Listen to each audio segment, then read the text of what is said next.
بسم اللہ الرحمن الرحیم۔ اللہ کے نام سے شروع جو نہایت مہربان ہمیشہ رحم فرمانے والا ہے۔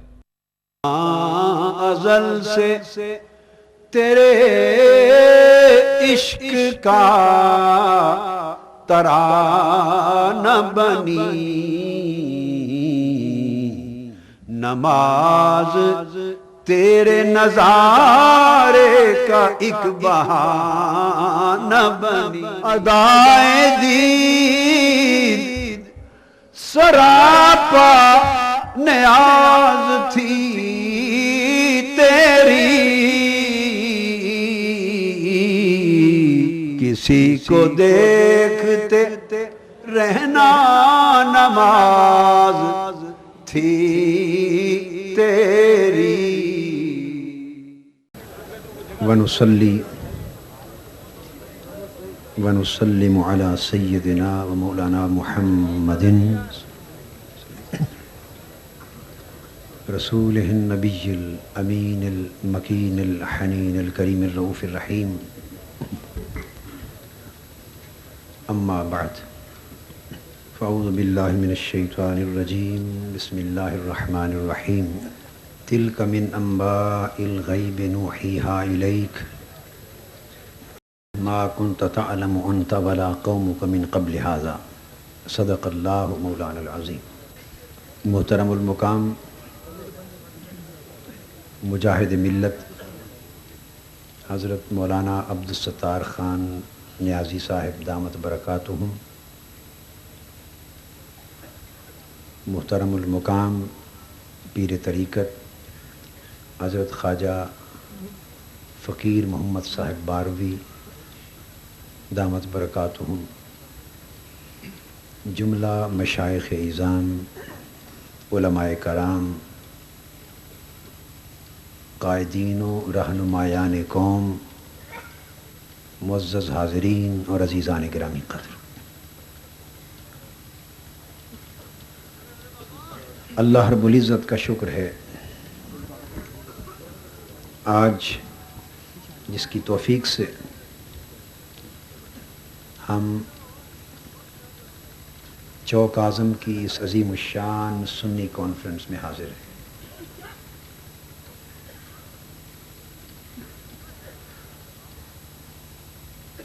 حضور نبی اکرم صلی اللہ علیہ وآلہ وسلم کے نالین پاک کا یہ تصدق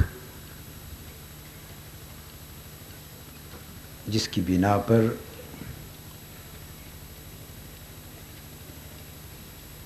اہل سنت کے اتحاد،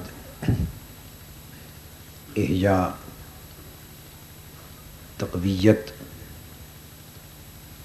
فروغ اور عظمت کی بحالی کی یہ کوشش محترم فقیر باروی صاحب نے کی ہے، اس پر میں صمیم قلب سے انہیں اور ان کے جملہ رفقائے کار کو مبارکباد پیش کرتا ہوں، اور اللہ جل مجدہ کے حضور عاجزانہ التجا ہے کہ وہ ذات پاک اس مخلصانہ کوشش کو اپنی بارگاہ میں شرف قبول عطا فرمائے اور اسے ایک سلسلہ خیر بنا دے جو اپنے نیک انجام اور نیک نتیجے تک پہنچے۔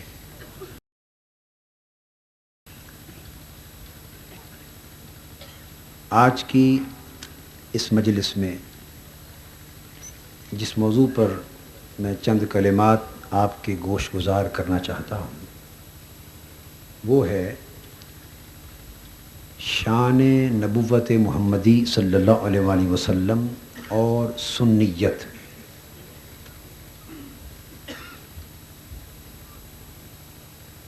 اہل السنت والجماعت کا تذکرہ آپ نے کثرت سے سنا،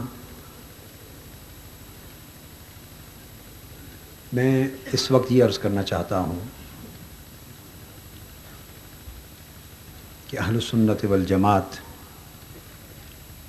کا عقیدہ جس کو عرف عام میں سنیت کے نام سے تعبیر کیا جاتا ہے،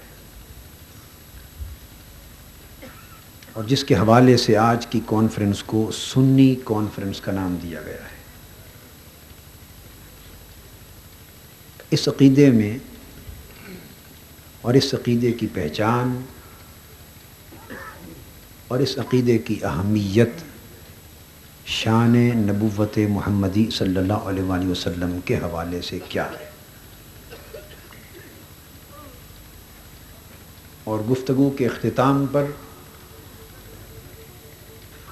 صرف ایک جملے میں اس بات کی طرف بھی اشارہ کر دوں گا جس کا ذکر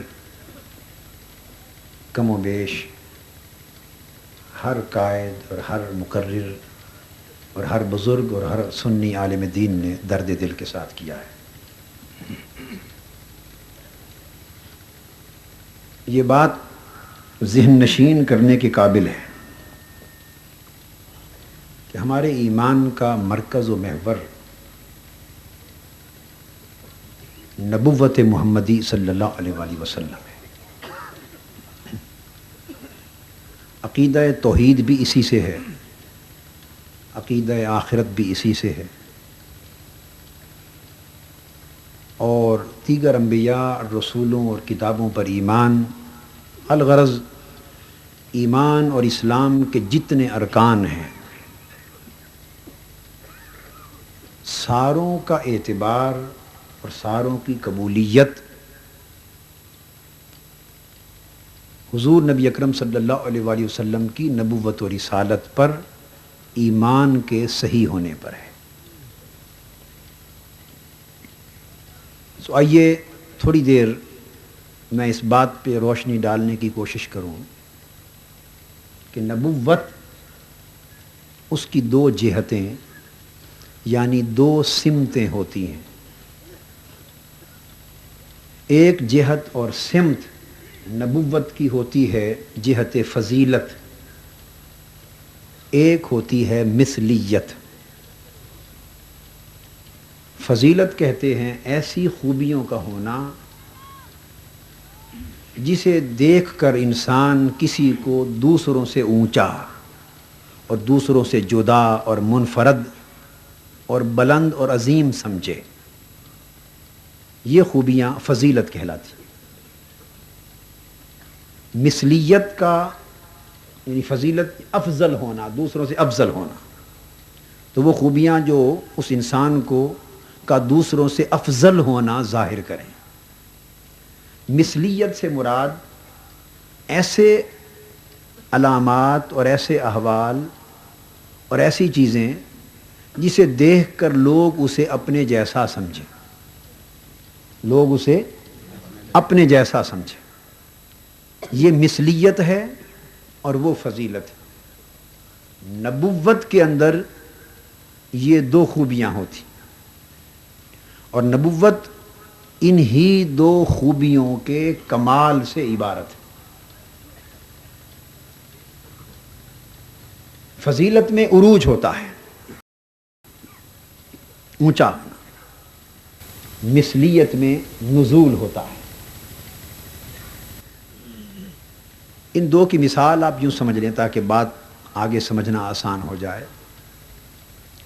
مثلا حضور علیہ الصلوۃ والسلام کی ذات اقدس ہو یا دیگر انبیاء علیہ السلام، ان کے معجزات، آپ نے انگشت مبارک اٹھائی اور چاند ٹکڑے کر دیا۔ ایک انگلی کے اشارے سے چاند کا ٹکڑے ہو جانا یہ امر فضیلت کا ہے۔ آپ نے دست اقدس اٹھایا، ڈوبے ہوئے سورج کو پھر سے پلٹا لیا تاکہ سیدنا علی شیر خدا رضی اللہ تعالیٰ عنہ نماز عصر ادا کر سکے، یہ امر فضیلت کا ہے۔ آپ نے صحرا میں ریگستان میں جاتے ہوئے ایک شخص سے کہا، عربی دیہاتی، تو مجھ پر ایمان لاؤ۔ اس نے کہا کوئی دلیل؟ فرمایا تو ارد گرد چاروں طرف نظر دوڑا اور تو دیکھ کر بتا کہ کس سے دلیل مانگتا ہے، کس کو گواہ پیش کروں۔ اس نے چاروں طرف دیکھا، کیکر کا ایک درخت کھڑا تھا دور، اور تو کچھ نہ تھا۔ فرمایا اسی کیکر سے گواہی دلا دوں اپنے نبی ہونے کی؟ دلا دیں۔ آپ نے اس کو اشارہ کیا کیکر کا درخت زمین کو پھاڑتا ہوا، جڑیں چیرتا ہوا، زمین چیرتا ہوا آقا کے قدموں میں آ کے سجدہ ریز ہو گئے. اس نے کلمہ پڑھا. یہ امر فضیلت ہے. سو اس طرح کے جتنے واقعات آپ دیکھیں گے آپ بات کو سمجھ گئے. اس کو ہم کہیں گے یہ امور فضیلت کے ہیں. اور مثلیت کیا ہے؟ حضور نبی اکرم صلی اللہ علیہ وسلم نے شادی کی، رشتہ ازدواج میں منسلک ہوئے. اب دیکھنے والا یہ سمجھتا ہے شادی کی، ہم بھی شادی کرتے ہیں، وہ نادان سمجھتا ہے کہ شاید ہمارے جیسے. حضور صلی اللہ علیہ وسلم نے کھانا تناول فرمایا، دیکھنے والا سمجھتا ہے ہم بھی کھانے کے محتاج، وہ بھی کھانے کے محتاج. حضور صلی اللہ علیہ وسلم کو پتھر لگے تبلیغ میں، میدان جنگ میں، رخسار مبارک زخمی ہوئے، خون مبارک گرا. ان حالات کو آپ نے صحابہ کرام کے ساتھ زندگی بسر کی. جب حضور علیہ الصلوۃ والسلام کا وصال ہو گیا تو سیدنا فاروق اعظم رضی اللہ تعالیٰ عنہ زار و قطار رونے لگے، اور زار و قطار روتے ہوئے یہ فرمانے لگے کہ آقا آپ کا کتنا کرم تھا ہم پر کہ آپ عرشی تھے اور ہمارے جیسے خاکیوں کے ساتھ بیٹھ کے کھانا کھاتے تھے. عرشوں پر چلنے والے تھے اور ہمارے ساتھ سفر و حضر میں وقت گزارتے تھے. یہ جو عام انسانی زندگی کے ماحول کے مطابق زندگی گزارنا ہے، اس پہلو کو مثلیت کہتے ہیں. نبوت، فضیلت اور مثلیت دو شانوں کے جمع کرنے کا نام ہے. جس میں فقط فضیلت ہو، مثلیت نہ ہو، وہ ذات نبی نہیں. جس میں فقط مثلیت ہو، فضیلت نہ ہو، وہ بھی نبی نہیں ہو سکتا. نبی کے لیے لازم ہے کہ اس میں فضیلت کے امور بھی ہوں اور ظاہری مثلیت کے امور بھی ہوں. اب یہ بات جب واضح ہو گئی، اس کو قرآن مجید کی آیت کریمہ جو میں نے تلاوت کی اس سے اور ایک اور آیت کے حوالے سے واضح مزید کر دوں تاکہ بات آگے آسان ہو جائے سمجھنا. ایک مثال آپ پہلے سمجھ لیں. مثلا آپ کو ایک بہت بڑے افسر سے کوئی کام ہے، کوئی کمشنر ہے، گورنر ہے، وزیر ہے، کسی بہت بڑے افسر سے، بہت بڑی شخصیت سے، کوئی بہت بڑا مالدار ہے، اس سے کام ہے. آپ اس کے پاس رات کو گئے، دروازہ کھٹکھٹایا، وہ باہر نکلا اور اس نے بڑے خاص انداز کے ساتھ پوچھا کیا کام ہے؟ آپ نے کہا جی یہ چھوٹا سا معاملہ تھا، بچے کی نوکری کا ہے یا یہ معاملہ ہے، درخواست لایا ہوں، دستخط کر دیں، کرم میں کر دیں. اس نے کھڑے ہوئے دستخط کر دیے. اس نے کہا اچھا جائیے، یہ وقت آنے کا نہیں ہے، اس وقت نہ آیا کریں. کام کر دیا. بس آپ کی خیریت نہیں پوچھی، حال چال نہیں پوچھا، بے تکلفی نہیں دکھائی، کام کر دیا، اندر چلا گیا. واپس آئے، آپ کے دوستوں نے پوچھا کہ آپ بڑے آدمی کے پاس گئے تھے تو بتاؤ کیسا پایا؟ آپ نے کہا بھائی کام تو اس نے کر دیا مگر ہے واقعی بڑا آدمی، جیسا سنتے تھے ویسا ہی ہے. اس کی اکڑ گردن اکڑی ہوئی تھی، ماتھے پر بل بھی تھا، کوئی چائے پانی بیٹھنا اٹھنا بھی نہیں پوچھا. آدمی ہے رحم دل، اچھا ہے، کام اس نے کر دیا مگر دوسری تیسری بات نہیں کی مجھ سے، اور آخر میں یہ بھی کہہ دیا کہ یہ وقت آنے کا نہیں، دن کو آیا کرو. آپ کے ذہن میں بڑے آدمی کا ایک نقشہ آ گیا کہ بڑا آدمی ایسا ہوتا. اس کے بعد کسی اور بڑے آدمی سے کام پڑ گیا، اس کے پاس گئے، رات کے 11-12 بجے جا پہنچے، گھنٹی دی، وہ باہر آیا. کیا کیسے؟ اس نے پوچھا، اب یہ الفاظ پر توجہ کیجئے. اس نے پوچھا السلام علیکم، کیسے تشریف لائے؟ آپ نے اپنا مدعا بیان کیا. اس نے کہا اچھا ٹھہریے. دروازہ کھولا، بیٹھک میں آپ کو بلا کے بٹھا دیا، آپ بیٹھ گئے. اس کے بعد پوچھا اچھا فرمائیے ٹھنڈا پئیں گے یا گرم؟ آپ گھبرائے ہوئے ہیں کہ یہ اس سے بھی بڑا، وہ کمشنر تھا یہ گورنر ہے، یہ وہ ڈی سی تھا یہ کمشنر ہے، اس سے بھی بڑا آدمی. آپ گھبرائے ہوئے ہیں کہ اس سے ملا تھا جو اس سے چھوٹا تھا تو اس سے یہ بات پیش آئی تھی، یہ تو اس سے بھی بڑا افسر ہے، خدا جانے جھڑک نہ دے، ڈر لگا ہوا ہے، مگر اس نے بٹھا لیا. اس نے پوچھا پانی پئیں گے، ٹھنڈا پئیں گے، چائے پئیں گے؟ آپ ڈر ڈر کے کہہ رہے ہیں نہیں حضرت کوئی ایسی بات نہیں، آپ تکلیف نہ فرمائیں، بس چھوٹا سا کام ہے، میں تکلیف نہیں. انہوں نے کہا نہیں آپ بھائی ہیں، رات کو آئے ہیں، آپ تشریف رکھیے. آپ کے لیے چائے بنا کے لایا. اس نے اپنے ہاتھ سے چائے کا کپ آپ کو پیش کیا، اپنے ہاتھ سے بنا کے آپ نے چائے پی لی. اس کے بعد جب کر چکے اس نے کہا اچھا آپ حکم فرمائیے کیا ماجرا ہے. آپ نے درخواست نکال لی، اس نے دستخط کر دیے، کام کر دیا، اور ساتھ کہا اس کے علاوہ کوئی خدمت میرے لائق. آپ کا سارا خوف جو تھا وہ جاتا رہا، جھجک ختم ہو گئی، جو ڈر تھا بڑے آدمی سے ملنے کا وہ سارا ہی دور ہو گیا. ایک معانست، باہمی محبت اور ہم جنسی کا ایک ماحول پیدا ہو گیا. آپ اس کو بھائی سمجھنے لگے، قریب ہونے لگے.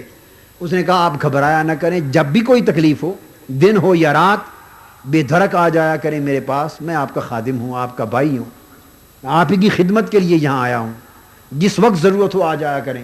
اس نے ساری باتیں کی، آپ سن کے واپس آ گئے.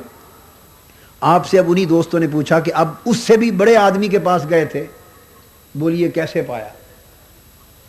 اگر آپ اب یہ جواب دے دیں بھائی سنتے تو تھے کہ بڑا آدمی ہے، مگر بڑوں والی بات کوئی نہیں دیکھی اس میں، وہ تو اپنے ہاتھ سے مجھے چائے بنا کے پلاتا تھا،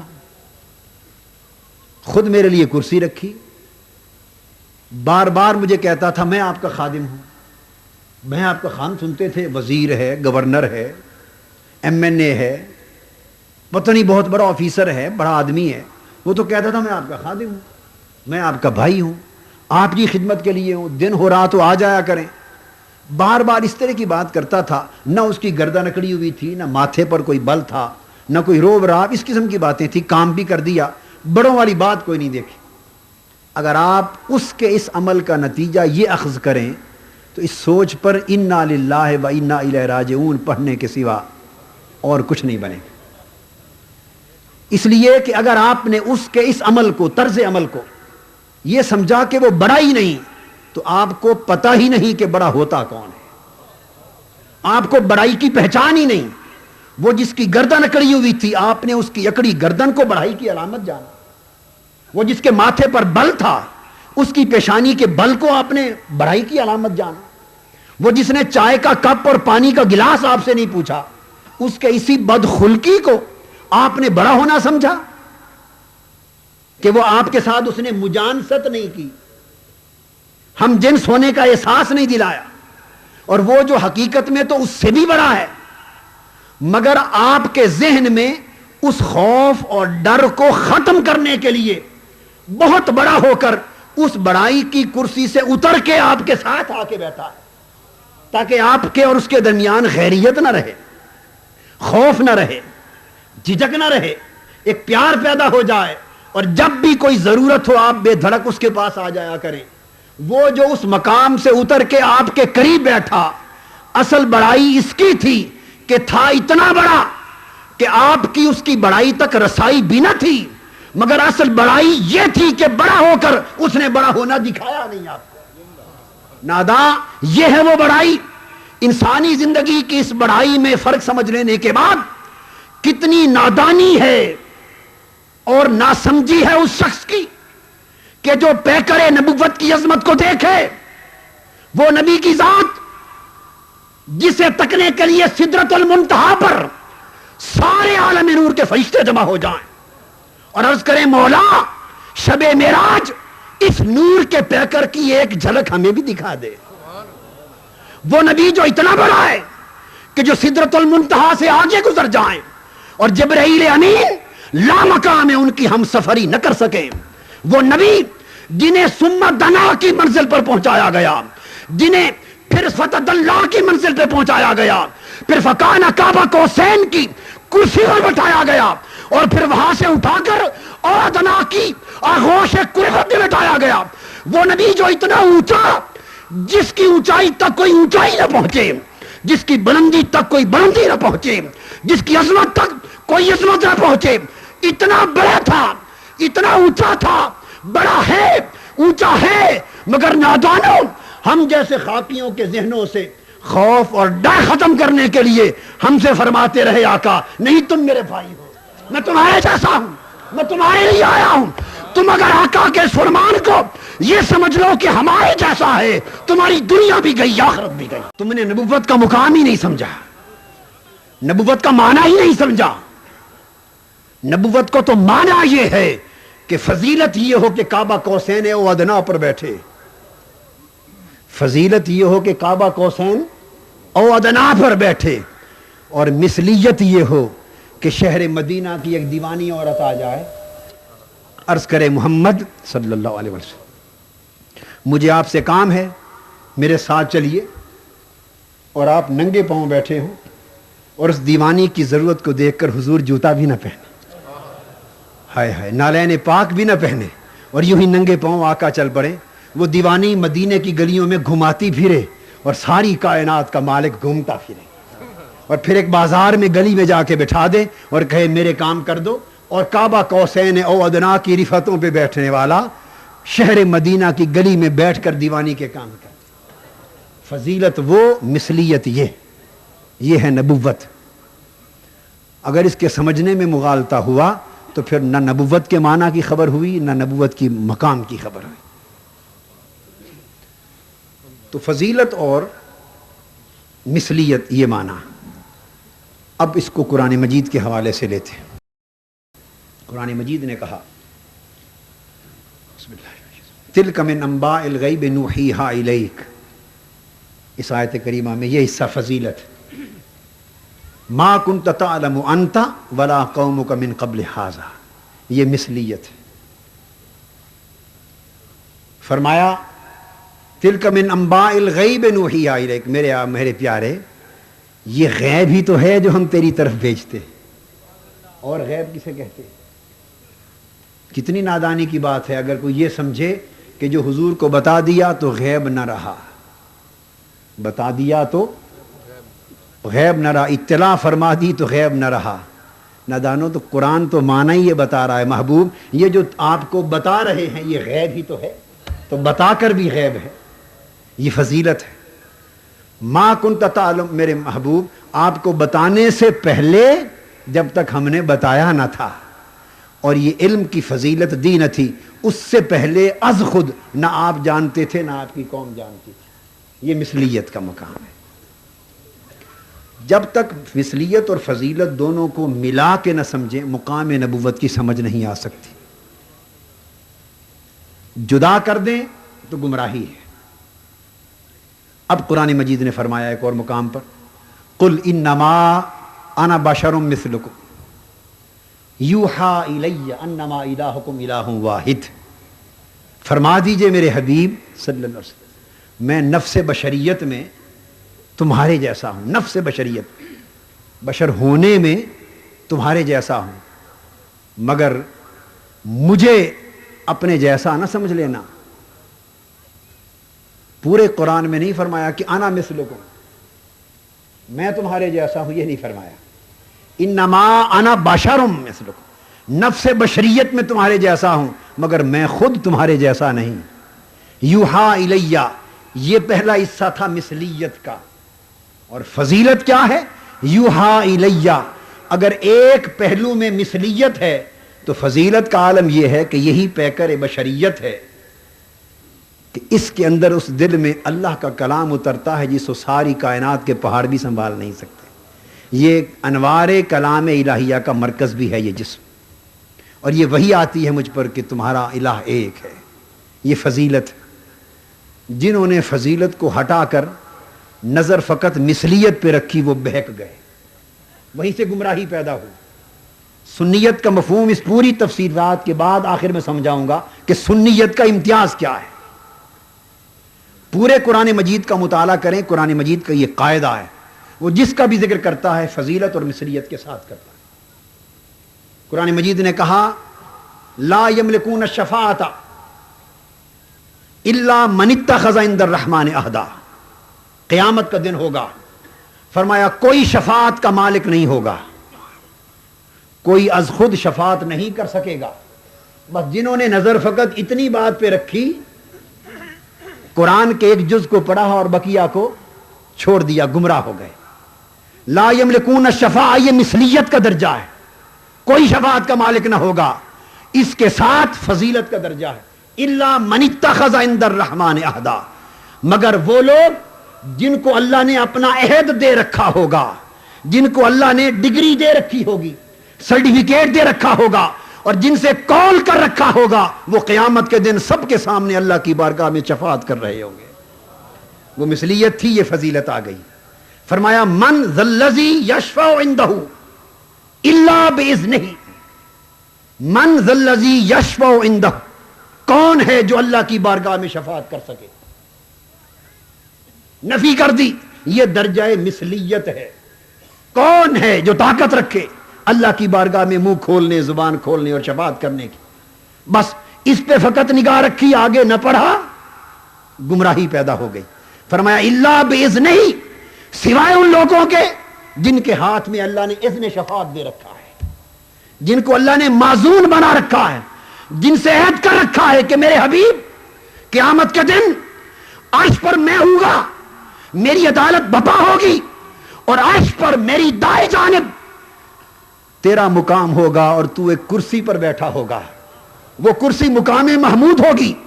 عسیٰ ان یبعثک ربک مقاما محمودا، اس مقام محمود پر میرے حبیب آپ بیٹھے ہوں گے، اذن شفاعت آپ کے ہاتھ میں ہوگا، اور جب تک آپ راضی نہ ہوں گے اس وقت تک قیامت کی عدالت برخاست نہ ہوگی. وَلَسَوْفَ يُؤْتِيكَ رَبُّكَ فَتَرْضَىٰ، یہ فضیلت کا باب آ گیا.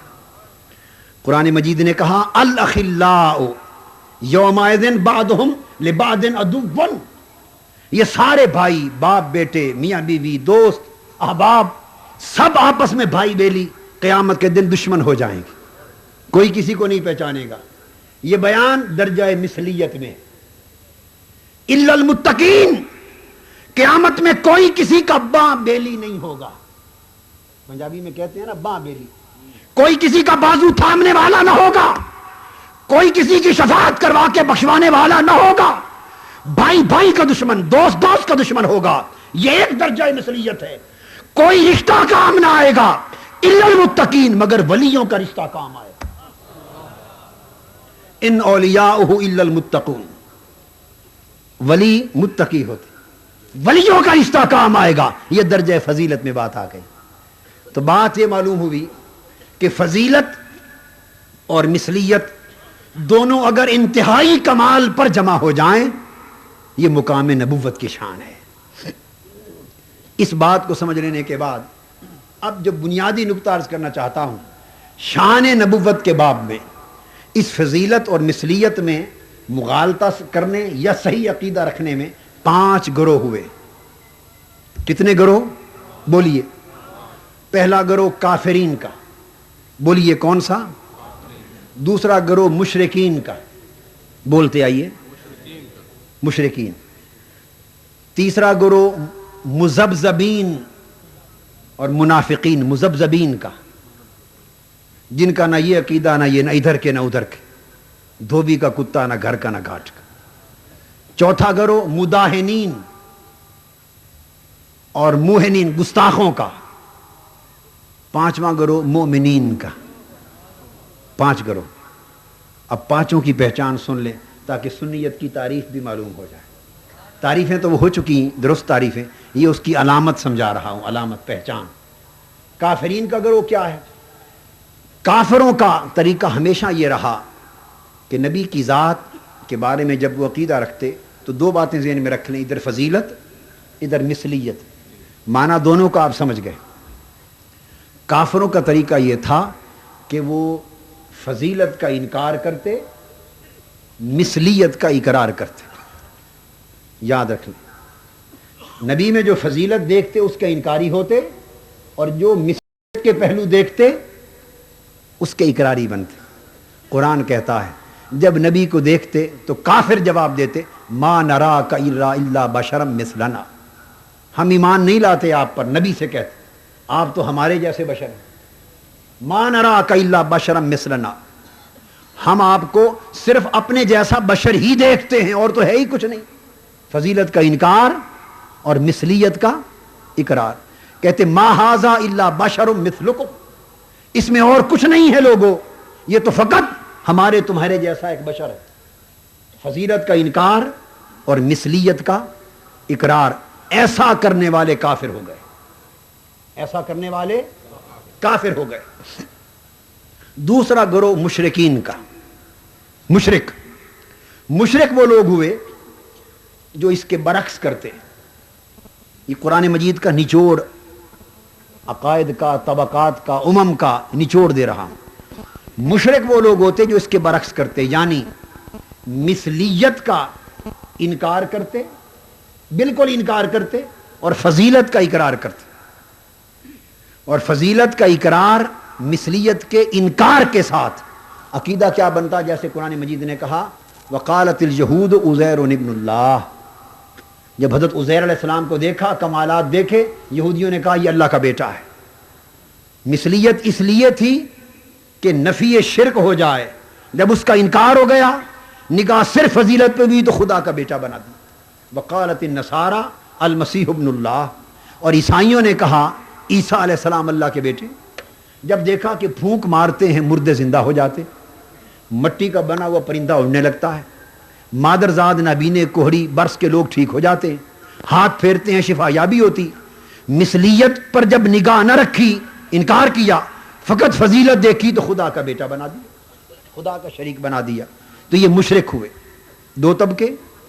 تیسرا طبقہ وہ جو مترددین اور مذبذبین ہوئے، یہ وہ لوگ جنہوں نے باب نبوت میں، نبی کی ذات کے باب میں ایسا عقیدہ رکھا کہ مثلیت اور فضیلت کو برابر جانا، نہ مثلیت کو بڑھایا نہ فضیلت کو بڑھایا۔ یہ متردد ہو گئے، مذبذب ہو گئے، یہ نہ کفر میں پختہ ہوئے نہ ایمان میں پختہ ہوئے۔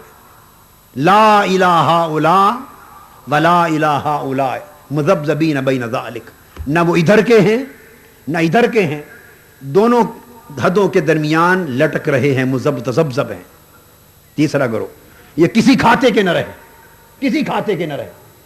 اب آگے آئیے چوتھا اور پانچواں، اب یہ دو گروہ آ رہے ہیں جن کا تعلق ہمارے زمانے سے۔ یہ تین گروہ تاریخ میں، چوتھا گروہ مداہنین کا، گستاخوں کا، بد عقیدہ لوگوں کا، بد مذہبوں کا۔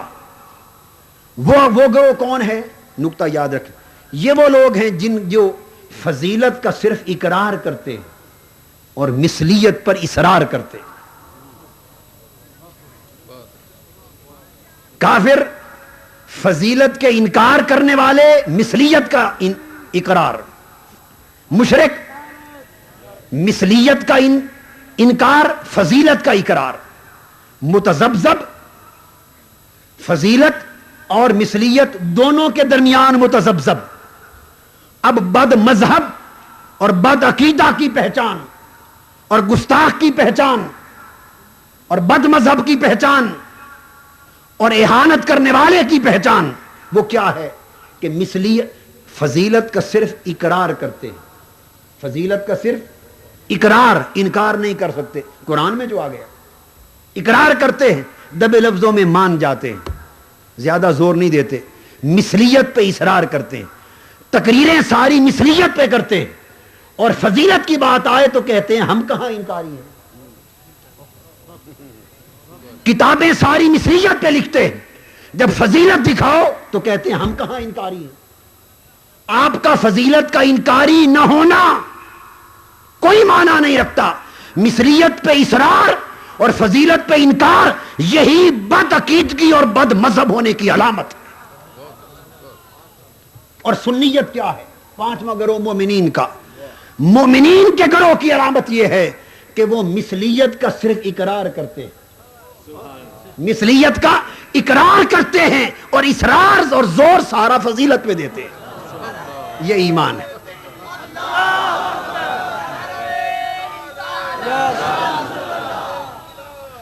حاضرین محترم، آج سنیت اور غیر سنیت کی ایک موٹی علامت سمجھ لیں، لمبی چوڑی باتوں میں آپ نہیں جا سکیں گے، اہل علم کے لیے بڑے پیمانے ہیں، مگر سادہ لوگوں کے لیے موٹی بات۔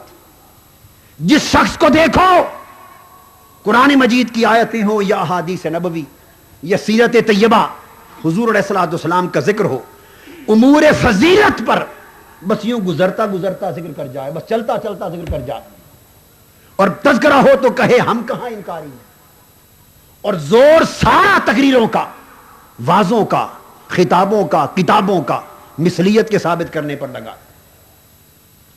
سارا زور مثلیت پہ لگائے، یہی علامت اس کے بد مذہب ہونے کی، سمجھ لو اس کا نبی کی ذات سے علاقہ نہیں ہے، یہ بے وفا ہے، یہ نبی کا بے وفا ہے، ایسا کلمہ پڑھنے والا ہے جس نے کلمہ پڑھا اور وفا نہ کی۔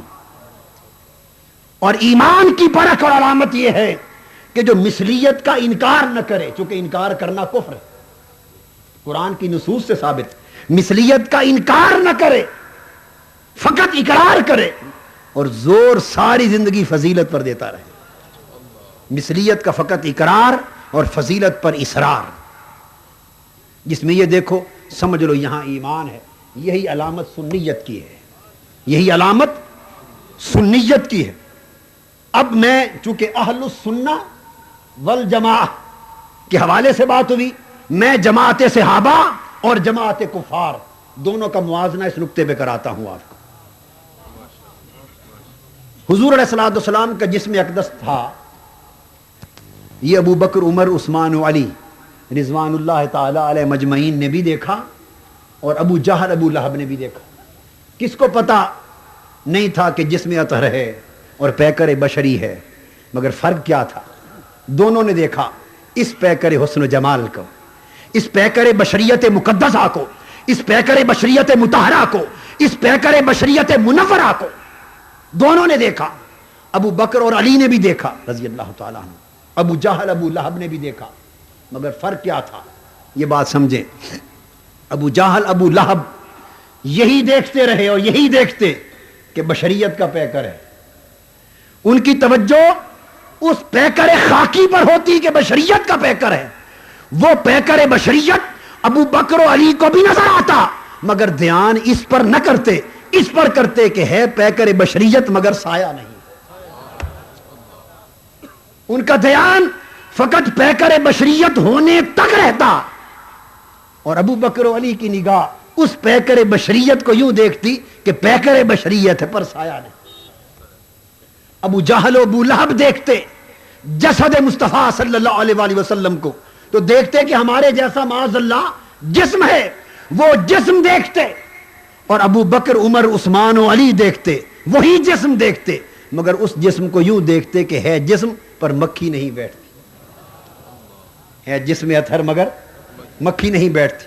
آقا کے جسم پاک سے پسینہ مبارک آتا، کفار ابو جہل، ابو لہب جسم پاک سے پسینہ نکلتا دیکھتے، ان کی نگاہ جسد اقدس سے پسینے پر ہوتی، ابو بکر و علی کی نگاہ پسینے کی معطر فضاؤں پر ہوتی، اس سے نکلنے والے مہکنے والے عطروں پر ہوتی کہ کائنات کا کوئی عطر مصطفیٰ کے پسینے جیسا نہیں۔ مشاہدہ ایک ہی حقیقت کا ہوتا مگر رخ دو ہوتے۔ ابو جہل، ابو لہب دیکھتا حضور صلی اللہ علیہ وآلہ وسلم کھانا کھاتے، وہ دیکھتے کہ کھانے کے محتاج، وہ آقا کا کھانا کھانا دیکھتے، مگر عمر و علی جب دیکھتے تو کھانا تو کھا ہی رہے ہوتے، مگر حضور کے تناول فرماتے وقت وہ کھانے کے لقمے جو تسبیح کر رہے ہوتے، مولا تیرا شکر ہے کہ تیرا مصطفیٰ ہمیں کھا رہا ہے، وہ اس کھانے کی تسبیح کو سنتے۔ نگاہ نگاہ کا فرق تھا۔ ابو جہل، ابو لہب آقا صلی اللہ علیہ وآلہ وسلم کے جیسے اقدس غزوہ خندق میں دیکھتے کہ بھوک کی وجہ سے جسد پیٹ مبارک، شکم مبارک پر پتھر باندھے، بھوک دیکھتے، اس بھوک سے محتاجی دیکھتے، اور ابو بکر و علی جب اس مقام کو دیکھتے تو وہ دیکھتے کہ اسی فاقہ کش نبی نے جس نے شکم پاک پر 2 پتھر باندھے کتنے ہزار 1,500 آدمیوں کو 2 آدمیوں کا کھانا کھلا دیا حضرت جابر کے گھر جا کر۔ وہ آقا وہ دیکھتے کفار یمشی فی الاسواق، بازاروں میں چلتے، گلیوں میں چلتے، ان کی نگاہ دیکھتے کہ گلیوں میں ہماری طرح چلتا ہے، وہ بھی دیکھتے، ابو بکر علی بھی دیکھتے، مگر وہ گلیوں میں چلتا دیکھتے اور یہ گلیوں میں چلتے تو دور دور تک ہمیشہ گلیاں عطر سے معطر رہتی، وہ نظارہ دیکھتے۔ کتنا فرق تھا۔ اور پھر دوستو اس امتیاز کے ساتھ صحابہ کرام مثلیت ان کی نگاہ میں بھی تھی، مگر انہوں نے پوری زندگی آقا کی بشریت پر کبھی زور نہیں دیا. ایمان تھا مگر بشریت پہ زور نہیں دیا. ایمان تھا مگر ابدیت کے بیان پر زور نہیں دیا. مثلیت کی شانیں مانتے تھے مگر ساری زندگی ان کے ایمان کا مرکز و محور فضیلت مصطفیٰ تھی. توجہ فضیلت کے پہلوؤں پر دیتے. تو دوستو جو لوگ آج بھی مقام نبوت پر عقیدہ رکھتے ہوئے مثلیت کے امور پر ایمان رکھے، فقط اقرار کریں اور اصرار اور زور فضیلت کے امور پر دیں، سمجھ لیں یہ سنی ہے. یعنی اس کا طریقہ صحابہ کا عقیدہ ہے، اس کا طریقہ اہل بیت کا عقیدہ ہے. اور جس کا زور تقریر واعظ جب لاؤڈ سپیکر کھولے تو حضور علیہ السلام کے مصریت کے پہلوؤں کو اجاگر کرنا شروع کر. دونوں کی مثال آپ جو لیں، پنجابی زبان میں ایک لفظ ہے کس، آپ سمجھتے ہیں؟ یعنی جڑے لوگ کس والا پہلو ویکھن نا، کس کدوں ہے تو کچھ ہیں جڑا ود گھاٹا، کس تے گھاٹا ویکھن تے کئی وعدہ ویکھن. سنی وعدے والے ہیں تے دوجے گھاٹے والے. سنی وعدہ ویت ایک گلاس جو بھرا ہوا ہے دودھ کا 2/3 بھرا ہوا ہے تاکہ گر نہ جائے، دیکھنے والا ایک دیکھتا ہے اور کہتا ہے کہ 2/3 بھرا ہوا ہے، دوسرا کہتا ہے 1/3 خالی ہے. اس کی نگاہ خالی حصے کو تکتی ہے، ایک کی نگاہ بھرے ہوئے حصے کو تکتی ہے. خالی دیکھنے والا ایمان میں خالی رہتا ہے اور بھرا ہوا رنگ دیکھنے والا ایمان میں بھرا رہتا ہے. قرآن مجید نے جو سنت عطا کی، قرآن مجید نے کہا یا اکٹھی بات کرو عقیدے کی وضاحت رہے، مگر اکیلی بات کرنے لگو، جب اکیلا ایک بیان کرو مثلیت اور فضیلت دونوں میں سے ایک کو بیان کرو اگر تو مثلیت کی ضرورت نہیں، اس پر ایمان کافی. ایک کو بیان کرو اگر تو مثلیت کی ضرورت نہیں، اس پر ایمان کافی. اکیلا بیان کرو تو فضیلت کا کرو. قرآن کہتا وَذْكُرْ فِي الْكِتَابِ إِبْرَاهِيمَ إِنَّهُ كَانَ صِدِّيقًا نَبِيًّا. اکیلی بات کر رہا ہے قرآن. میری کتاب میں میرے ابراہیم کا ذکر کر، وہ بڑا صدق والا نبی تھا. وَذْكُرْ فِي الْكِتَابِ مُوسَىٰ إِنَّهُ كَانَ مُخْلَصًا وَكَانَ رَسُولًا نَبِيًّا. میری کتاب میں میرے موسیٰ کا بھی ذکر کر، وہ نفس کی قید سے آزاد تھا، مخلصاً نفس کی قید سے آزاد تھا، بڑا بلند مرتبہ رسول و نبی تھا. وَذْكُرْ فِي الْكِتَابِ اسماعیل إِنَّهُ كَانَ صَادِقُ الْوَعْدِ وَكَانَ رَسُولًا نَبِيًّا. اور آگے فرمایا وَكَانَ عِندَ رَبِّهِ مَرْضِيًّا. میری کتاب میں میرے اسماعیل کا ذکر کر، وہ سچا تھا قول کا اور رسول و نبی تھا اور میری بارگاہ میں مقام رضا پر فائز تھا. وَاذْكُرْ فِي الْكِتَابِ إِدْرِيسَ إِنَّهُ كَانَ صِدِّيقًا نَبِيًّا وَرَفَعْنَاهُ مَكَانًا عَلِيًّا. اب کتاب میں میرے ادریس کا بھی ذکر کر، وہ بھی صاحب صدق نبی تھے اور ہم نے ان کو اونچے مقام عطا کیے تھے. اور پھر سارے نبیوں کا ذکر کر کے قرآن نے کہا وَكُلًّا جَعَلْنَا صَالِحِينَ. ہم نے سارے نبیوں کو حضوری والا بنایا. کُلًّا جَعَلْنَا صَالِحِينَ. ہم نے سارے نبیوں کو حضوری والا بنایا. اور سارے نبیوں کے ذکر کے بعد سورہ انبیاء ختم کی یہ کہہ کر وَمَا أَرْسَلْنَاكَ إِلَّا رَحْمَةً لِّلْعَالَمِينَ. سارے نبی حضوری والے تھے اور جب میرے مصطفیٰ کی باری آئی میں نے اپنی رحمت کا سراپا بنا دیا. جب فضیلت اور مثلیت دو میں سے ایک کو چنو تو تنہا فضیلت کی بات کرو. وجہ یہ ہے کہ فضیلت اس لیے، سن لیجئے بڑا اہم بات، فضیلت اس لیے کہ کمالات معلوم ہوں، عظمت کا پتہ چلے، اور مثلیت اس لیے کہ تواضع انکساری کا سبق ملے. فضیلت اس لیے کہ اللہ کی بارگاہ میں محبوبیت کی شان اجاگر ہو، اس کا محبوب ہے. مثلیت اس لیے کہ اللہ کی بارگاہ میں عبدیت اور بندگی کی شان اجاگر ہو کہ اس کا عبد مقرب ہے، بزرگی والے بندے. فضیلت اس لیے کہ چہرہ رسالت سے انوار خدا چمکے، اور مثلیت اس لیے کہ وجود رسالت سے مقام عبدیت کا درس ملے. فضیلت اس لیے کہ پیکر نبوت سے مظہریت الہیہ کی شان اجاگر ہو، اور مثلیت اس لیے کہ اس پیکر نبوت سے شان انسانیت کی خبر ملے۔ فضیلت اور مثلیت کو دونوں کو اس لیے جمع کیا گیا تاکہ نبی کے مقام بلند کا بھی عقیدہ ہو، اور اتنے بلند مقام پر آقا کو دیکھ کر شرک کا شائبہ بھی پیدا نہ ہو، شرک کی نفی بھی ہو۔ فضیلت و مثلیت کو جمع کرنے کے بعد نبوت ایک ایسے مقام پر جاتی ہے کہ جہاں مقام نبوت آشکار ہوتا ہے اور پتہ چلتا ہے کہ یہ نبی عبد ہے، معبود نہیں ہے، یہ نبی نور اللہ ہے، اللہ نہیں ہے۔ فضیلت کے ساتھ مثلیت کو اس لیے جمع کیا، محبوبیت کے ساتھ عبدیت کو اس لیے جمع کیا، مقربیت کے ساتھ آقا کی انکساری کو اس لیے جمع کیا کہ پتہ چلے کہ یہ نبی نور اللہ ہے، اللہ نہیں، یہ نبی مظہر خدا ہے، خدا نہیں، اور خدا تو نہیں مگر خدا سے جدا بھی نہیں۔ مثلیت و فضیلت دونوں کو ملا کر جب دیکھتے ہو تو نبی خدا نظر نہیں آتا مگر خدا سے جدا بھی نظر نہیں آتا۔ تم ذات خدا سے نہ جدا ہو نہ خدا ہو، تم ذات خدا سے نہ جدا ہو نہ خدا ہو، اللہ ہی کو معلوم ہے کیا جانیے کیا ہو۔ دونوں مرتبے جماؤ تو مقام بلند کی بھی سمجھ آتی ہے اور نفی شرک کا بھی لزوم ہوتا ہے۔ قرآن مجید نے امت کو عقیدہ نبوت کے باب میں متوجہ کرنے کے لیے فضیلتوں کی طرف نگاہ کرائی ہے۔ فرمایا تلک الرسل فضلنا بعضهم علی بعض منہم من کلم اللہ ورفع بعضهم درجات، یہ سب رسول ہیں، نفس رسالت میں برابر ہیں مگر بعضوں کو بعضوں پر افضل بنایا ہے۔ اور پھر فرمایا وَلَقَدْ فَضَّلْنَا بَعْضَ النَّبِيِّينَ عَلَى بَعْضٍ، سارے انبیاء بنائے نفس نبوت میں برابر ہیں مگر مقامات اور کمالات نبوت میں بعضوں کو بعضوں پر فضیلت دی۔ ہمیں جھنجھوڑا کہ انظر کیف فضلنا بعضهم علی بعض، اے غافل دیکھ، اے بھولوں میں پڑے ہوئے دیکھ، اے توحید کے حقائق کو نہ سمجھنے والے دیکھ، اے مقام و مرتبہ نبوت سے ناآشنا انظر کیف فضلنا بعضهم علی بعض۔ تو مثلیت کے چکروں میں ہی گم ہے، تو فقط مثلیت کے گرداب میں گم ہے۔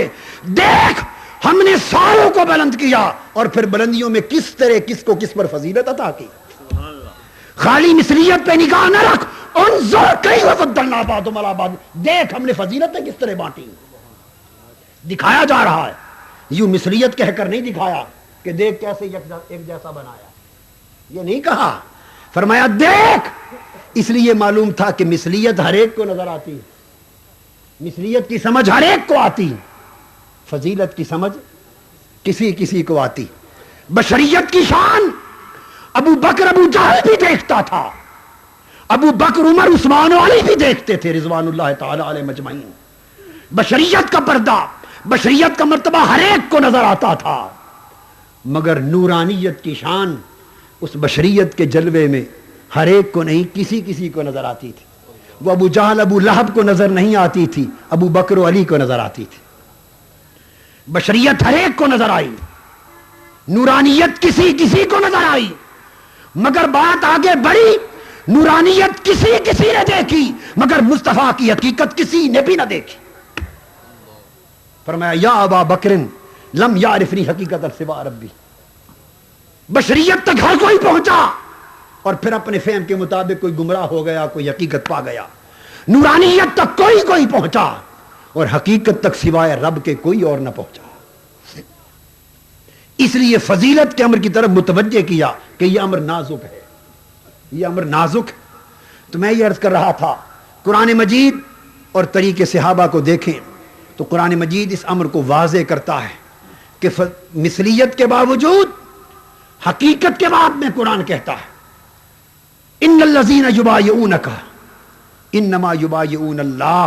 یہ بات اسی طرح ہے جیسے اللہ کی اس کی شان میں تنزیہ اور تشبیہ کی بات، تنزیہ اور تشبیہ کی بات، اس کا منزہ ہونا اور تشبیہات کا ذکر متشابہات میں آنا، یہ مقام فضیلت و مثلیت کا اس طرح ہے۔ فرمایا ان الذین یبایعونک، بیعت کی بات کی، انما یبایعون اللہ۔ حضور نے حدیبیہ کے مقام پر 1400 صحابہ سے بیعت لی۔ اب نگاہیں دو ہیں، واقعہ ہم تک پہنچ گیا حدیث کے ذریعے، واقعہ ہم تک پہنچ گیا۔ اب آج دو آدمی بیٹھے ہیں، دو نگاہیں ہیں۔ حضور علیہ الصلوۃ والسلام نے بیعت لی، سیدنا عثمان غنی مکہ میں تھے، موجود نہ تھے، پھر ان کی بیعت بھی اپنے دست پاک سے لی۔ خبر انہوں نے پھیلائی کہ عثمان کو قتل کر دیا گیا ہے، جہاد کے لیے بیعت لی۔ یہ واقعہ پہنچا، اب نگاہیں دو ہیں۔ اسی واقعے کو ایک نگاہ نے دیکھا، ان الذین یبایعونک انما یبایعون اللہ، اس کو یہ سمجھ آئی، اس نگاہ والے کو یہ سمجھ آئی کہ اگر پتہ ہوتا حضور کو کہ میرے عثمان شہید نہیں کیے گئے تو بیعت کیوں لیتے۔ ایک طریقہ ہے دیکھنے کا، یہ زاویہ نگاہ کا فرق ہے، سمجھ آ جائے تو سنیت کی حقیقت معلوم ہو جائے۔ ایک نے یہی واقعہ، یہی روایت پڑھی، پہنچا، اس نے کہا اگر حضرت عثمان کے شہید نہ ہونے کا پتہ ہوتا بیعت کیوں لیتے۔ ایک نے اس میں سے بات کو یوں دیکھا، دوسرے نے اسی میں سے بات کو یوں دیکھا، اگر آقا کو یہ پتہ نہ ہوتا کہ میرا عثمان شہید نہیں ہوا اور زندہ ہونے کا یقین نہ ہوتا تو عثمان کی بیعت اپنے ہاتھ پر کیوں لیتے۔ ایک ہی واقعہ، ایک ہی روایت، دونوں باتیں موجود۔ ایک مثلیت کو تلاش کر رہا ہے، یعنی کس گاٹے والا پہلو تلاش کرتا ہے، ایک وعدے والا پہلو تلاش کرتا ہے، ایمان ایمان کی بات۔ ایک دیکھتا ہے کہ بیعت لی، وہ بیعت کے عمل میں نقص نکالتا ہے، دوسرا دیکھتا ہے ید اللہ فوق ایدیہم، تم کس چکر میں پڑے ہو، یہ دیکھو کہ بیعت مصطفیٰ نے لی، رب نے کہا میرے حبیب یہ بیعت آپ کے ہاتھ پر نہیں رب کے ہاتھ پر ہے۔ کفار نے محاصرہ کر لیا، آقا کے قتل شہید کرنے کے منصوبے بن گئے۔ حضور علیہ الصلوۃ والسلام باہر نکلے، سورہ یاسین پڑھ کے گلگلیاں پھینکی۔ اب اس واقعے کو ایک دیکھتا ہے اور کہتا ہے کہ کفار نے محاصرہ کر لیا، اگر ہمت ہوتی تو خود کو بچا نہ لیتے، وہ قتل ہو جاتے، سارے مارے جاتے، رات کو نکل کیوں گئے، چھوڑ کے کیوں چلے گئے، ان کو بزم کر دیتے۔ ایک یوں دیکھنا چاہتا ہے، دوسرا قرآن کی نگاہ سے جہاں پر سنیت استوار ہوتی، وہ دیکھتا ہے ما رمیت اذ رمیت ولکن اللہ رما، میرے حبیب وہ کنکریاں جو تو نے ماری وہ تو نے نہیں ماری، وہ تو میں نے ماری تھی۔ وہ اس عمل کو، ید رسول کو ید خدا دیکھتا اور رسول کا صبر اور معجزہ دیکھتا ہے، دوسرا اسی کے اندر نقص کا پہلو دیکھتا۔ عبداللہ بن ابی مر گئے، راس المنافقین تھا، مر گیا۔ اس وقت تک حکم نہیں آیا تھا کہ ان کا جنازہ نہ پڑھاؤ، قبروں پر کھڑے نہ ہو، بعد میں آیا۔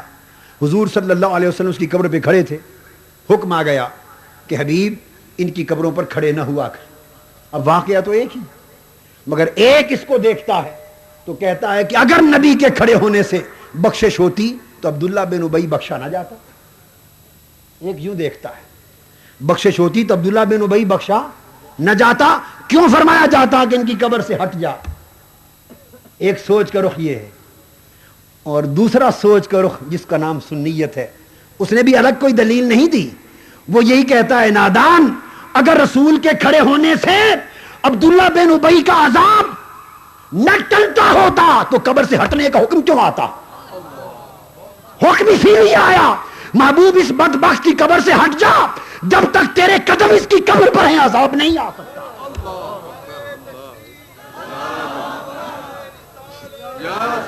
میرے حبیب جب تک تیرے قدم اس کی قبر پر ہیں، ما کان اللہ لیعذبہم وانت فیہم، تیرا وجود جہاں ہو اور تیرے قدم جہاں ہو وہاں خدا کا عذاب کیسے اترے؟ اس کی قبر سے ہٹ جا، عذاب منتظر ہے، جب تک تیرے قدم ہوں گے عذاب نہ آئے گا۔ بات ایک ہی ہے، کسی کو یوں سمجھ آ رہی ہے، کسی کو یوں سمجھ آ رہی ہے۔ بات فقط یہ کہ ایک کی نگاہ اور اصرار مثلیت پر ہے، ایک کی نگاہ اور اصرار فضیلت پر ہے۔ ایک واقعہ، ایک حکایت سی مشہور ہے کہ دو عالموں کا مناظرہ ہوا۔ مناظرہ یہ تھا کہ حضور صلی اللہ علیہ وآلہ وسلم کو کتنا علم ہے کتنا نہیں۔ استغفر اللہ العظیم، بد نصیبی امت کی کہ اپنے عقل کے پیمانوں سے اور مطالعہ کے پیمانوں سے علم مصطفیٰ کو ناپتے۔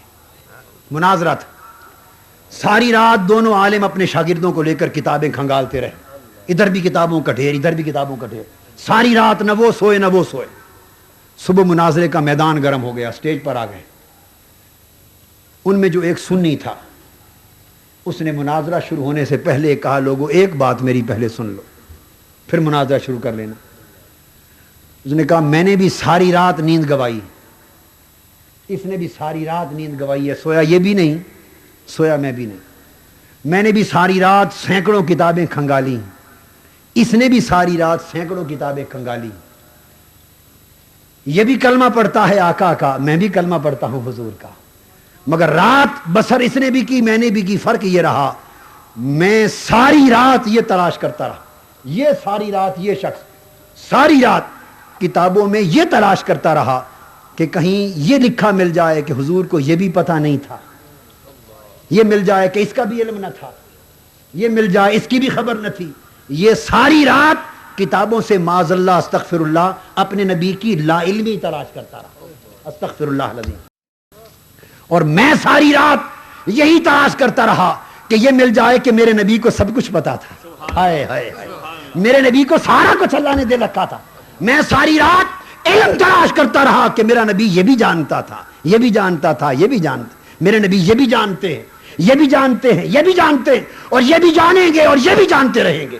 میں ساری رات یہی دیکھتا رہا، یہ لا علمیہ دیکھتا رہا۔ بس اتنا بتا دو امتی ہونے کا حق اس نے ادا کیا یا میں نے ادا کیا؟ وہی بات، کس گھاٹے والا پہلو کون دیکھتا رہا، وعدے والا پہلو کون دیکھتا؟ مناظرہ ختم ہو گیا۔ دوستو سنیت کسی شخصیت کا نام نہیں ہے، کسی فرقے کا نام نہیں ہے، ذہن میں رکھ لیں یہ بات۔ سنیت ایک عقیدہ ہے، کون سا عقیدہ؟ جو قرآن نے دیا، بس اس کے سوا کچھ نہیں۔ عقائد قرآنی کی صحیح تعبیر، اسی کا نام سنیت ہے۔ عقائد حدیث نبوی کی صحیح تعبیر، اسی کا عنوان سنیت ہے۔ عقائد صحابہ و اہل بیت، اس کی تعبیر، اسی کا نام سنیت ہے۔ باقی سب تفصیلات و جزیات ہیں۔ اور وہ عقیدہ یہ سنیت اس سوچ کا نام ہے کہ مثلیت کا انکار نہ کرو، پر زندگی یار کے اونچی شانوں کو تلاش کرنے میں گزار دو، زندگی فضیلت تلاش کرنے میں گزار دو۔ محمد محمد کریں دے گزر گئی، سنیت یہ ہے، محمد محمد کریں دے گزر گئی، احد کولو احمد گلیں دے گزر گئی۔ محبوب کو محبوب کے ہاں تلاش کرو، محبوب کا روح کھاؤ، اپنی نگاہ سے نہ دیکھو، اس نگاہ سے دیکھو جس سے خدا دکھانا چاہتا ہے۔ حضور کے دو مرتبے تھے، کبھی مقام ابدیت پہ کھڑے ہوتے، اللہ کے حضور مقام بندگی پر کھڑے ہوتے، اور بندگی کے مقام پہ کھڑے ہو کے آپ کی بندگی کا حق تھا کہ یوں عرض کرتے میں تو کچھ بھی نہیں۔ بندگی کا حسن یہی ہے، مولا میں تو کچھ بھی نہیں، میرے پاس تو کچھ نہیں، سب تیرے پاس، میں کسی شے کا مالک نہیں، ہر شے کا مالک تو، میں کچھ نہیں جانتا، سب کچھ تو جانتا ہے، مجھے خبر نہیں کیا ہوگا، سب کچھ تیرے ہاتھ میں ہے۔ یہ زبان زبان بندگی ہے، زبان عقیدہ نہیں، یہ لسان ابدیت ہے۔ اس لیے ہے کہ کوئی نبی کو خدا نہ سمجھ لے، جیسے یہود و نصارہ سے غلطی ہوئی۔ نبی نے مقام ابدیت پہ کھڑے ہو کر اپنی ابدیت کا حق ادا کرتے ہوئے یوں فرمایا۔ اور ایک مقام محبوبیت کا ہے، جب نبی خدا کی بارگاہ میں کھڑے ہوتے اور اپنے آپ کو اللہ کی بارگاہ میں پیش کرتے ہیں تو اسی طرح پیش کرتے، اسی طرح پیش کرتے۔ اب دیکھنا یہ ہے کہ خدا اپنے حبیب کو کس طرح پیش فرماتا۔ نبی نے اپنی ابدیت کو پیش کرنے کا حق ادا کر دیا، ہائے ہائے ہائے، اور خدا نے بھی اپنے محبوب کو دنیا کے سامنے پیش کرنے کا حق ادا کر دیا۔ جب نبی نے کہا ما ادری ما یفعل بی ولا بکم، ابدیت کا حق ادا کر دیا۔ جب نبی نے کہا لو کنت اعلم الغیب لاستکثرت من الخیر وما مسنی السوء، آقا نے ابدیت کا حق ادا کر دیا۔ یہ سارے کلمات آج جو مناظروں کا موضوع بن گئے، ارے نادانو سمجھو یہ تو مصطفیٰ کا اظہار ابدیت تھا اور نفی شرک تھا. مقام مصطفیٰ کا وہ ہے جو رب دکھا رہا ہے. کیسے؟ یہ فرما کر، یہی عبد مکرم جب شہر مکہ کی گلیوں میں چلتا ہے تو فرماتا ہے لا اقسم بہذا البلد وانت حل بہذا البلد. میرے حبیب میں رب ہوں اور مستغنی ہوں قسم کھانے سے، میں مستغنی ہوں قسم کھانے سے. لا زائدہ ہے، مجھے قسمیں کھانے کی حاجت نہیں، مستغنی ہو کر بھی شہر مکہ کی قسم کھاتا ہوں. کیوں؟ اس لیے نہیں کہ یہاں کعبہ ہے، اس لیے نہیں کہ یہاں حتیم ہے، اس لیے نہیں کہ حجر اسود ہے، اس لیے نہیں کہ صفا مروہ ہے، اس لیے نہیں کہ لوگ دور دور سے چل کے میرے گھر کے طواف کو آتے. لا اقسم بہذا البلد، ان وجہوں سے قسم نہیں کھاتا. نافیہ بھی ہے، زائدہ بھی ہے، کئی اقسام ہیں. اور کھاتا ہوں قسم شہر مکہ کی. کیوں؟ وانت حل بہذا البلد، پیارے صرف اس لیے کہ تیرے تلوے اس شہر کی گلی کو لگے، تیرا گھر اس شہر میں ہے. انت حل بہذا البلد، محبوب تیرا پتہ اس شہر کا ہے، تیرا گھر اور سکونت اس شہر کی ہے. ارے نادانو اظہار ابدیت کے کلمات کو دیکھا اور رب کے اظہار محبوبیت کے کلمات کو نہ دیکھا. کوئی اپنے عبد کی اس طرح قسمیں کھاتا ہے، زمین کی گلیوں کی کوئی قسمیں کھاتا ہے. اس لیے قسم کھاتا ہوں محبوب کہ تیرا رہنا سہنا اس شہر میں. اور پھر یہ کہ واو حال کے لیے کہ لا اقسم بہذا البلد، میرے حبیب میں شہر مکہ کی قسم کھاتا ہوں. کب؟ وانت حل بہذا البلد، درا حالے کہ تو اس شہر کی گلیوں میں چلتا ہے. جب تو خرام ناز کرتا ہے مکہ کی گلیوں میں، ان لمحوں محبوب اس شہر کو بھی قسم کھانے کا جی کرتا ہے. اور لا اقسم بہذا البلد لا نافیہ، میں شہر مکہ کی قسم نہیں کھاؤں گا، میں شہر مکہ کی قسم نہیں کھاؤں گا. مولا کب؟ وانت حل بہذا البلد، جب تو یہاں سے چلا جائے گا. قاضی ایاز نے بیان کیا جب تو یہاں سے مدینہ رخصت ہو جائے گا تو پھر اس کی قسم تو تیری وجہ سے کھاتے تھے، پھر مدینے کی قسمیں کھائیں.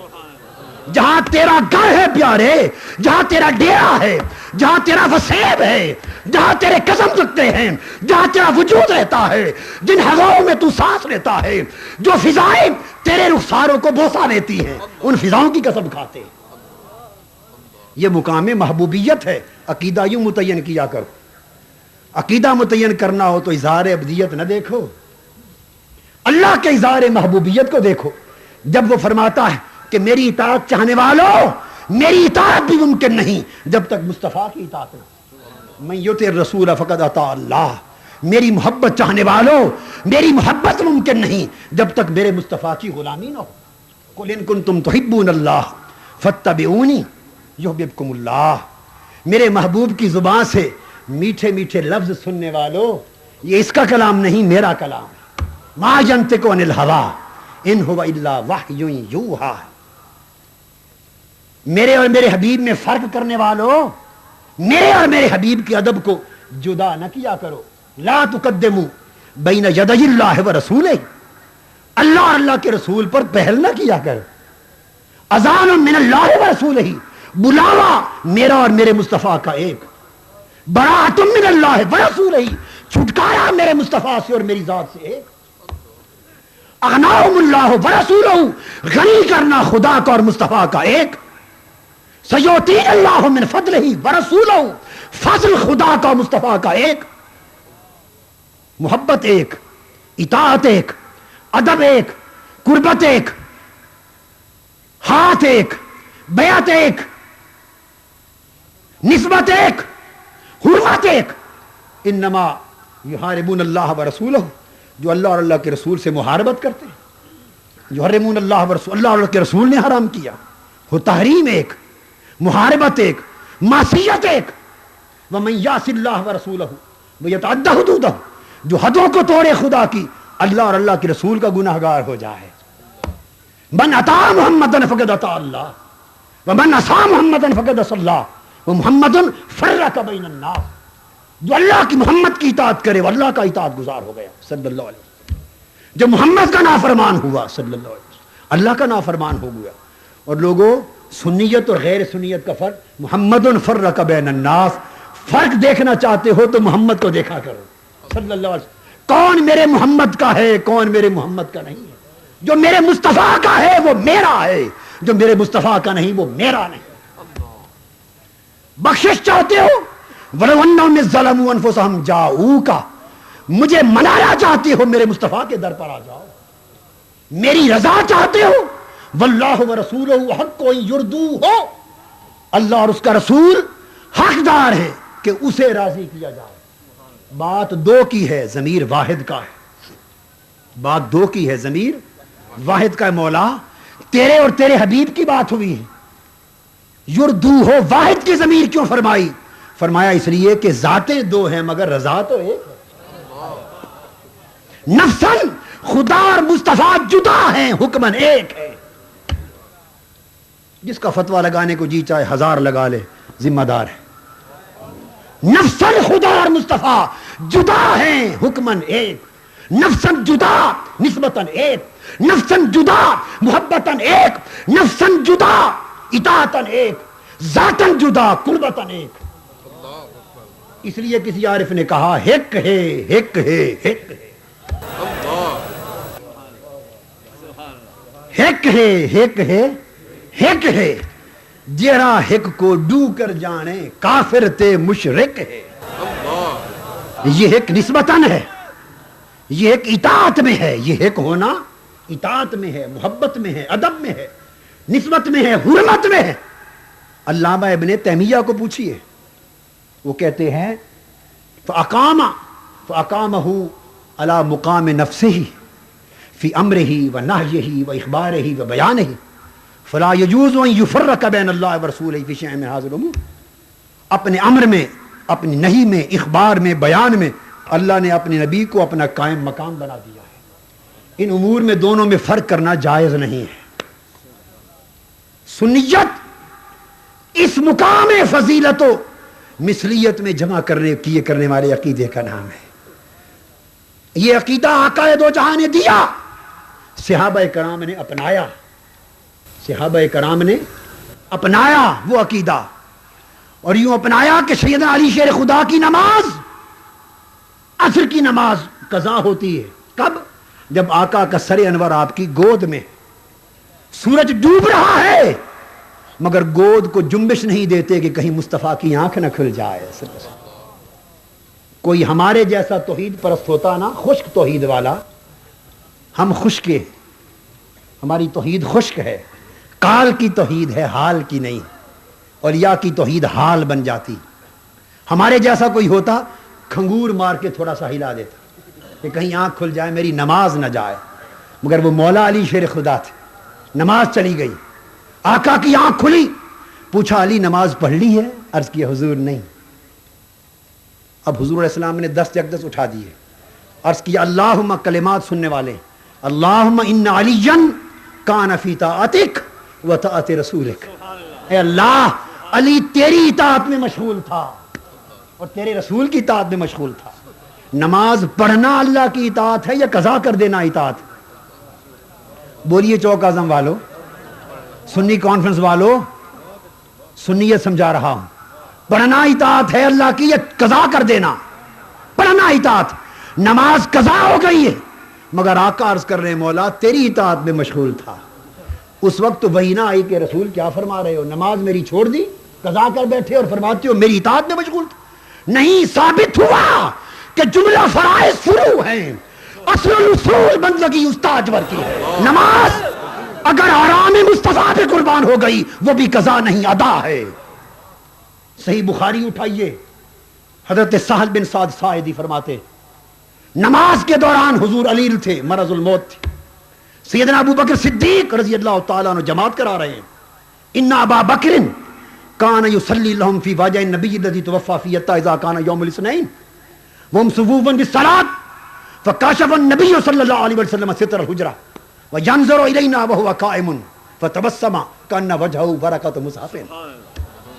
صدیق اکبر رضی اللہ تعالیٰ عنہ جماعت کرا رہے ہیں. صحابہ صف در صف کھڑے ہیں نماز میں، نماز کی تیاری نہ تھی. حدیث کے الفاظ ہیں صفوفن فی الصلاۃ، نماز جاری تھی، نماز کے اندر کھڑے تھے صف در صف. آقا کا جی چاہا کہ میں اپنے غلاموں کا اجماع تو دیکھوں ابو بکر پر. سبحان اللہ. میرے ابو بکر پر کس طرح نماز پڑھ رہے ہیں ابتدا میں، حال تو دیکھوں. پردہ جو گھر کا اٹھایا، پردہ سرکنے کی آواز آئی. بعض محدثین نے کہا کہ چہرہ اقدس کا نور جھلکا. اب وہ مشتاقان دید 3 دن سے جلوہ یار کو ترس گئے تھے، دید مصطفیٰ کو ترس گئے تھے. آقا کے چہرہ پاک 3 دن سے دیکھا نہ تھا. وہ مشتاقان دید، وہ صحابہ جن کی صحابیت والذین معہ تھی، جن کی صحابیت والذین معہ تھی، جن کی صحابیت کا مدار نہ علم پر تھا، نہ عمل پر تھا، نہ تقوی پر تھا، نہ جہاد پر تھا، انحصار کسی عمل پر نہ تھا، فقط مصطفیٰ کے جھوک گرد گرد پھیروں پر تھا. والذین معہ وسدے ہاسے تے وسدے ناسے، تیری جھوک دے آسے پاسے. یہی صحابیت تھی. سنا وسدے ہاسے تے وسدے ناسے، تیری جھوک دے آسے پاس. والذین معہ، تیری جھوک دے آسے پاسے. تے سن دے ہاسے میٹھیاں گالی، تے سونا یار سنے دا ہاسے، سونا یار سنے دا ہاسے. یہی صحابیت تھی. اور اہل سنت والجماعت، جماعت صحابہ کی پیروی کا نام، جس کا ایمان عشق مصطفیٰ ہے، وہ سنی ہے. باقی ساری باتیں کس سے کہانیاں ہیں، باقی ساری باتیں کس سے کہانیاں ہیں. حضور علیہ السلام کا چہرہ پاک سامنے آیا، آواز آئی، اندازہ ہوا کہ آقا آ گئے. بے ساختہ صحابہ کرام کی نگاہیں نماز کی حالت میں حضور کے در انور کی طرف اٹھ گئی. فرماتے ہیں کان وجہ ورقۃ مصحف فہممنا ان نفتتن من الفرح برؤیت النبی صلی اللہ علیہ وسلم. بولیے نماز کی طرف منہ ہو، سجدہ گاہ پر نگاہیں ہو. نماز ابو بکر اور صحابہ کی ہو، ہماری بھی نہیں. بائیں طرف آقا پردہ ہٹا کے کھڑے ہیں، نیچے نگاہ کر کے کھڑا ہو، بائیں طرف والا نظر آتا ہے؟ بولیے آتا ہے نظر؟ نماز کی حالت میں چہرہ مصطفیٰ کیسے نظر آ گیا؟ ایک ہی سبیل تھی کہ پردہ ہٹا. ہر ایک کو خبر تھی کہ حضور کے سوا اہل بیت پاک میں سے اور تو کوئی پردہ ہٹا نہیں سکتا، یہ جلوہ یار ہوگا. اس وقت ایک کشمکش تھی. عقل نے کہا ہوگا صحابیوں چہرے کعبے کی طرف رکھنا، ادھر نہ پھیرنا. عشق نے کہا ہوگا ادھر کعبہ ہے تو آج ادھر کعبے کا بھی کعبہ ہے. عقل نے کہا ہوگا اگر چہرے پھر گئے نمازیں قضا ہو جائیں گی. عشق نے کہا ہوگا نمازیں جو قضا ہوں پھر ادا ہوں، نگاہوں کی قضائیں کب ادا. آج تک لو یار کا چہرہ خدا جانے اس عالم میں دکھائی دے نہ دے. نمازیں بھول گئی، کعبے کی سمتیں بھول گئی. ارے کیوں نہ بھولتے؟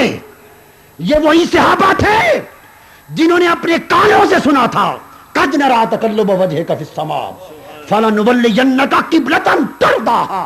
ارے کعبے تو بنتے ہی مصطفیٰ کی رضا سے ہیں، کعبے تو بنتے ہی مصطفیٰ کی رضا سے ہیں. وہ رضا مل گئی تو کعبہ بھی مل گیا اور کعبے والا بھی مل گیا. رضا نہ ملی تو کعبے کی دیواروں سے چمٹ کے کھڑے رہو، کچھ نہ ملا. چمٹ کے کھڑے رہو، کعبہ سنبھالتے رہو، خدمت کرتے رہو، کچھ نہ ملا. مل گئے حضور تو سمجھو خدا ملا. حضور علیہ السلام نے اپنے کچھ گستاخوں کو قتل کرنے کا حکم فرمایا. 6 گستاخان رسول تھے، ایک ٹولہ تھا، فرمایا قتل کر دو. صحابہ کرام حکم تھا گستاخ رسول کو زندہ نہ چھوڑا جائے، قتل کر دیا جائے. اور معلوم ہے آگے ارشاد کیا تھا؟ فرمایا فقتلوہم حیث وجدتموہم لو کانوا تحت استار الکعبہ. میرے گستاخوں کو قتل کر دو، خواہ کعبے کے غلاف کے نیچے کعبے سے چمٹے ہی کیوں نہ کھڑے ہو، خواہ کعبے کے غلاف کے نیچے چھپے ہوں، قتل کر دو میرے گستاخ کو. اس لیے کہ جسے میرا حیا نہیں اس کا کعبے سے بھی کوئی واسطہ نہیں، جس کا مجھ سے واسطہ نہیں، جو مصطفیٰ کا نہیں وہ خدا کا نہیں، کعبے سے اس کا کیا تعلق. صحابہ کرام نے تک لیا، فرماتے ہیں دیدار مصطفیٰ کی فرحت کا عالم یہ تھا. اور بعض محدثین نے تو یہاں تک لکھا ہے, پڑھیے اس حدیث کی شرح, کہ کئی صحابہ وجد میں آ گئے. آقا کا دیدار جو ہوا 3 دن کے بعد کئی حالت نماز میں کود پڑے, اچھل پڑے, نماز ٹوٹ جانے کا اندیشہ ہو گیا. جب منظر دیکھا یہ تو مقتدیوں کا حال تھا, یہ تو مقتدیوں کا حال تھا. اب امام کی بھی خبر لو. سیدنا صدیق اکبر فناکس ابو بکر علی عقبیہ لیصل الصف وظن ان النبی صلی اللہ علیہ وسلم خارج الی الصلاۃ. ابو بکر صدیق نے مصلی چھوڑ دیا رضی اللہ, پچھلی صف پہ آنے لگے. یہ خیال آیا کہ شاید حضور تشریف لے آئے. نماز میں آقا کی آمد پر مصلی چھوڑ دینا ادب مصطفیٰ تھا, عبادت خدا کی ادب مصطفیٰ تھا. یہ سنیت ہے, عبادت خدا کی ادب مصطفیٰ کا. آج ہم روتے پھرتے کہ نماز میں حضور کا خیال لے آنا, نماز ہوئی یا نہ ہوئی.